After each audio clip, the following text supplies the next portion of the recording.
미국의 성장에 칼침을 한번 맞은 거죠. 속도 조절이 아마 들어가게 될 거라고 보고 있고요. 한 번 정도는 꺾여주지 않을까. Round 1, fight. 이 신한은행 IPS 본부 오건영 부부장과 함께 하고 있는데요. 미국 시장에서 지금 현재 달러가 어떻게 될지 많은 분들이 좀 관심이 있는 것 같아요. 무역에 종사하신 분들만 관심이 있었는데 지금은 자산의 어떤 일부로서 달러를 보유한 분들 많으니까 지금 계속 이 방향으로 가는 거야? 네. 아니면 좀 뭐 다시 변화가 올까? 이런 궁금함을 갖고 있는 분들이 많은데 어떻게 보십니까? 이 질문에 답을 하기 위해서는 현재까지 어떤 일이 있었는지를 좀 봐야 되고요. 그 이슈가 계속 이어진다라면 환율이 계속 내려가는 거겠죠. 그러니까 지금까지 환율을 찍어 눌렀었던 요인이 뭔지를 보고 이 요인이 계속 유효하다면 계속해서 환율이 내려갈 겁니다. 근데 여기에 변화가 생길 수 있다라고 하면 환율이 반대 움직임을 보이겠죠. 원화가 강세를 보이고 달러가 약세를 보인 가장 큰 이유를 말씀드리면 첫 번째는 미국에서는 계속해서 돈을 뿌리고 있는 겁니다. 네. 그래서 아니 페드에서 돈 뿌리는 걸 좀 적게 한다며 시장에서는 계속해서 뿌릴 거라는 기대감이 굉장히 커요. 아 지금은 저쪽에서 너무 엄격한 척하지만 조금만 힘들면 돈 더 뿌릴 거야. 이런 기대감이 굉장히 크고요. 그리고 이제 환율이라는 걸 볼 때 제일 중요한 것 중에 하나가 그 국가의 성장성이라는 걸 봐야 되고 네. 그 국가의 금리를 봐야 됩니다. 네. 미국의 성장성을 보시면은 지난 19년 말까지만 해도 아니 올해 1, 2월만 해도 미국의 성장성은 엄청나게 강했습니다. 그렇죠. 중국하고 비할 바가 아니라 굉장히 뜨겁게 달아오르고 있는 상태였죠. 한 국가의 성장이 강하게 나온다는 얘기는 다른 나라에서 그 성장의 과실을 따먹기 위해서 미국으로 자금이 들어온다는 얘기입니다. 미국으로 자금이 들어올 때는 다른 나라 통화를 팔고 달러를 사야 미국으로 자금이 들어올 수 있겠죠. 여기에 투자를 할 수 있겠죠. 그래서 성장이 세게 나온다는 얘기는 달러 강세를 추동하는 그런 요인이 됩니다. 네. 두 번째는 금리인데요.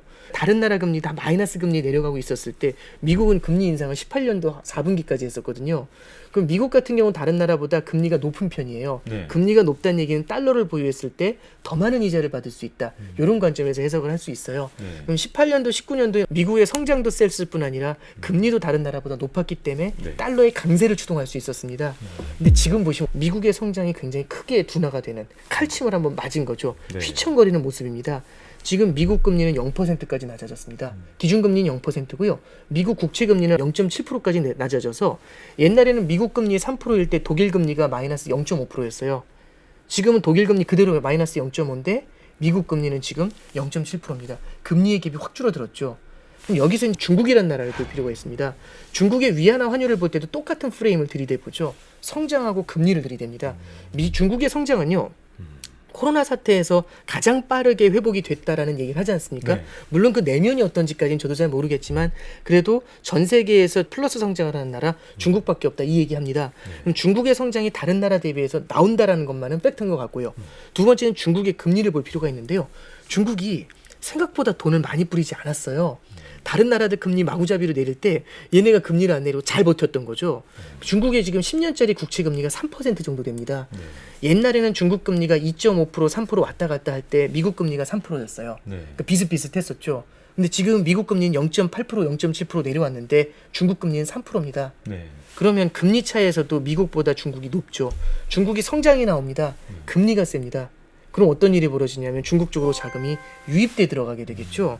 근데 여기에 발맞춰서 중국이 자본시장 개방을 서두르고 있습니다. 저도 이제 중국의 자본시장 개방에 굉장히 관심이 많아서 지난 10년 동안 계속 그걸 봤었는데 굉장히 느렸거든요. 근데 최근에는요.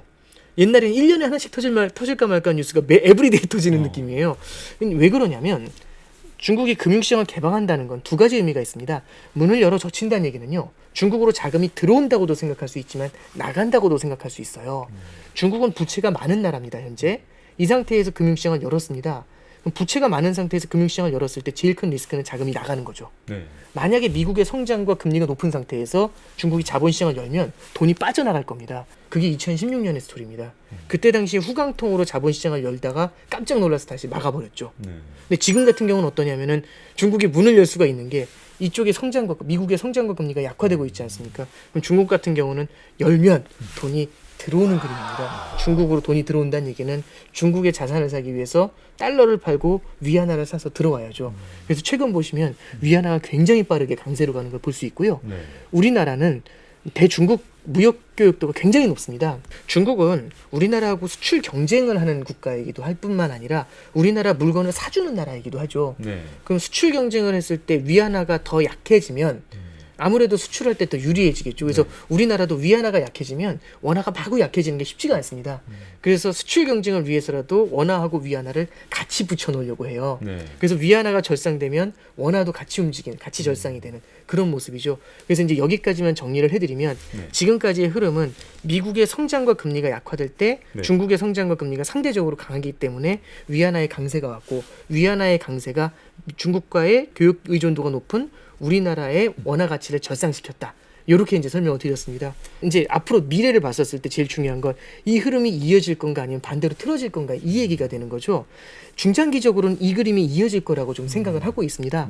근데 다만 단기적으로는 계속해서 중국 위안화가 강세를 하고 달러 가치가 무너져 내릴 것이다라는 생각을 하게 되잖아요. 그럼 달러의 패권이 약해진다. 이것도 있겠지만 달러 패권의 약화, 이것보다도 조금을 가까이 보게 되면은 중국의 위안화의 어떤 세력 확대, 초콩화를 향한 예, 도전. 그렇죠. 예.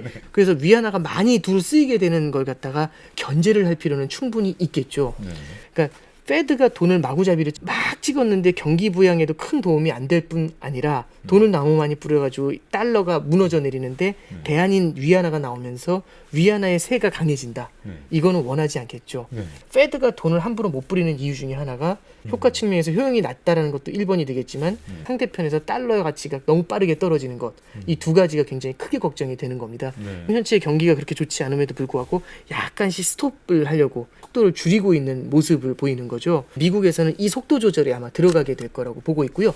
달러가 약세로 가는 속도가요, 단기적으로 한 번 정도는 꺾여주지 않을까, 예, 그렇게 좀 보고 있습니다. 실제로 예. 제가 보니까 대체조조표상 연준의 자산을 보니까 네. 6월부터는 좀 돈을 덜 푼다는 느낌이 네, 맞습니다. 네. 5월 말부터, 말씀하신 5월 말부터는 5월 말부터. 7조 달러까지 올라간 다음에 7조 달러부터는 옆으로 살살 기기 시작을 했어요. 그러니까 실제로는 막 그 지난 3, 4월처럼 그렇게 막 풀지는 않고요. 굉장히 제한적인 수준으로 뿌리고 있습니다. 시장이 이걸 느끼게 되면은 달러가 계속 약세로 가는 게 한 번 정도 제한이 될 거라고 보고 있고요. 참고할 수 있는 지표 중에 하나가 금입니다.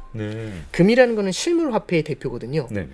금을 찍을 수는 없잖아요. 어떤 그렇죠. 나라도 종이 화폐는 찍을 수 정해져 있지만 있으니까. 금을 찍을 수는 없죠. 그러니까 금이 갑자기 반짝반짝 빛나서 값어치에 뛰는 게 아니라 금 1온스가 있는데 1,000달러만 돌아다녔습니다. 근데 종이 화폐를 더 찍어서 2,000달러가 돌아다니면 1온스가 2,000달러가 되는 거죠. 금 가격이 오르는 원리는 돈이 더 많이 지켜나갔을 때입니다.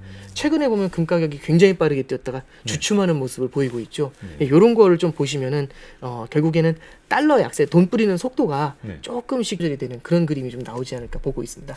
저도 이 오건영 부부장님의 책을 읽어봤는데 달러와 금을 굉장히 강조하셨잖아요. 네네네. 그럼 이 상황에서는 달러와 금 어떻게 균형을 가져가야 되는 거죠? 투자를 하시는 분들이랑. 예, 어떤 자산이 포트폴리오에 필요합니다라는 얘기를 했었을 땐 많은 분들이 그런 개를 뭐 다 사라고 이제 이렇게 생각들을 많이 하세요. 주식시장에 리스크가 좀 있을 것 같습니다라고 하면 다 팔라고 이제 이렇게 얘기를 하시면서 그러면 저 이제 뭐 인버스라고 하죠. 떨어지면 돈 먹는 그런 걸 좀 쇼치라고 뭐 이제 이런 식으로 얘기하시는 분들도 좀 많으신데, 포트폴리오라는 거는 미래에 어떤 시기에 어떤 일이 일어날지 모르기 때문에 위험 자산과 안전 자산을 나눠 가져가는 거죠. 리스크가 좀 커질 것 같다. 그럼 위험 자산 다 팔고 무조건 다 채권 안전 자산 갖고 있으라는 게 아니라 이 위험 자산의 비중을 조금 줄이고 안전 자산의 비중을 조금 더 늘리면 아무래도 큰 폭의 손실이라는 걸 제어를 할 수는 있지 않습니까? 물론 공자님 말씀처럼 들릴 수 있지만 포트폴리오라는 거는 제가 이 금융시장을 바라보는 확률이라고 생각을 합니다. 그 확률의 관점에서 기본적으로 전 세계 금융거래의 80%가 달러예요. 그러면은 예를 들어서 시장이 어려워졌을 때는 달러에 대한 이제 그 돈을 갚으라는 사람들이 늘어날 거거든요. 더 연장해 주면 불안하니까 빨리 갚어 이런 일이 벌어지게 되면은 사람들이 너도나도 달러 빚을 갚아야 되니까 달러에 대한 수요가 늘어나게 되겠죠. 시장이 흔들릴 땐 어김없이 달러가 튀어오릅니다. 그럼 달러를 다 사라는 건가? 그게 아니죠. 언제 어떻게 불안한 일이 벌어질지 모르니까 위기가 찾아오면 한번 크게 흔들리는 경우가 있지 않습니까? 그래서 그런 일들을 대비하기 위해서 보험의 관점에서 달러를 까시는 걸 말씀을 드립니다. 보험을 제 월급이 예를 들어 100만 원인데 100만 원 다 보험을 하는 사람은 없죠. 그렇게 예를 들어 5만 원 정도 보험을 한다든지 내 자산의 일부를 적금처럼 깔아가지고 위험했었을 때 쓰려고 하는 그런 프로텍션을 제공하는 게 보험이지 않습니까? 그래서 달러라는 거는 보험의 관점에서 접근하시는 걸 말씀을 드리고 싶고요. 금이라는 거는 주식하고도 조금 다른 게 예를 들어서 중앙은행이 돈을 뿌려줍니다. 그러면 성장이 안 나오는 상태에서 돈이 많이 흘려나오니까 이 돈은 어딘가 성장이 조금이라도 나오는 데 가서 고이게 마련입니다. 지금 그럼 성장이 어디서 나와 하면 언택트라고 나오잖아요. 네. 그쪽으로 돈이 가서 과도하게 고이는 겁니다. 네. 다른 쪽은 굉장히 냉담한 거죠. 성장주에 집중했었던 분들은 이런 데에서 이제 약간의 좀 피해를 보실 수도 있게 되는 거죠. 어떤 주식은 또 힘들 수도 있고요. 네. 근데 금이라는 거는 성장금, 가치금 이런 건 존재하지 않습니다. 그렇죠. 그냥 금입니다. 네. 그래서 중앙은행에서 중장기적으로 봤었을 때 지금의 부채 문제를 해결하기 위해서는요. 돈 뿌리는 걸 확 중단할 수는 없고요. 돈을 계속 뿌리되 성장을 만들어내는 돈을 뿌리겠죠. 네. 그런 돈을 계속 뿌리는 데 대한 수혜라는 건 분명히 존재할 거라고 보고요. 네. 예, 그게 이제 금 가격에는 긍정적인 요인으로 작용하지 않을까 생각을 합니다. 보험이라는 자산으로 다른 하나는 중앙은행의 경기부양 측의 수혜를 오롯이 받을 수 있다. 이제 그런 관점에서 한번 깔아보는 게 어떤가 싶습니다. 근데 이제 양적 완화도 좀 한계가 있다고 말씀하셨기 때문에 네.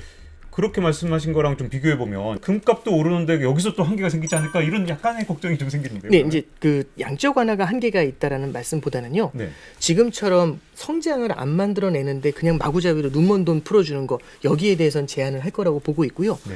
양적 완화 자체는 지금 현재 7조 달러까지 돈을 뿌렸는데 10조 달러까지 뿌리는 것도 가능할 거라고 봅니다. 다만 그 남은 3조 달러를 뿌릴 때 굉장히 신중하게 뿌리겠죠. 해주되 다 효과가 있게 재정 정책하고 공조가 된 상태에서 양적 완화를 쓰지 그냥 지금처럼 아무것도 없는 상태에서 돈만 뿌리겠다. 여기에 대해서는 분명히 제동을 걸 거라고 보고 있습니다. 페드에서도 그 얘기를 하거든요. 재정 적자 늘리는 거 굉장히 두려운 일이지만 지금과 같은 상황에서는 너무 걱정하지 마세요라는 얘기를 수십 번 해요. 네. 옛날에 제가 처음 공부 시작했던 2004년 5년에는 그린스펀이라든지 버냉키 같은 의장들이 나와서 재정 적자가 걱정이다 이런 얘기를 굉장히 많이 했거든요. 네. 근데 지금은 파월 의장이나 아니면은 연준에 있는 인사들이 나와서 하는 얘기가 재정 적자 지금은 걱정하지 마세요. 일단 뿌리세요. 이런 얘기를 하거든요. 그 얘기는 뭐냐면 재정 적자가 늘어나면 문제가 생길 수 있는데 페드가 사주면서 받아줄게요. 이 얘기를 하고 있는 겁니다. 네. 그래서 저는 이제 페드의 이제 양적 완화 끝났다 이 말씀이 아니라 지금처럼 눈먼 식으로 돈을 뿌리는 게 아니라 정책 공조죠. 팔러시 믹스라고 하는데 재정과 통화가 함께 나가는 그림으로 보다 강력한 효과를 내는 걸로 나가야 얼마 남지 않은 총알을 갖다가 효율적으로 쓴다. 이런 관점에서 말씀드릴 수 있을 것 같아요. 매번 저는 깜짝깜짝 놀랐는데요. 어떻게 이렇게 많이 아시고 아닙니다. 통찰을 갖고 있어요. 저는 편안하게 해주셔서 그냥 편안하게 말씀을 좀 드리는 정도입니다. 아, 진짜 오늘 정말 알찬 시간 보낸 것 같습니다. 감사합니다. 고맙습니다. 네, 감사합니다. 경제 한방 찾아주셔서 감사드리고요. 다음 시간에 뵙겠습니다. 감사합니다. Round one, fight.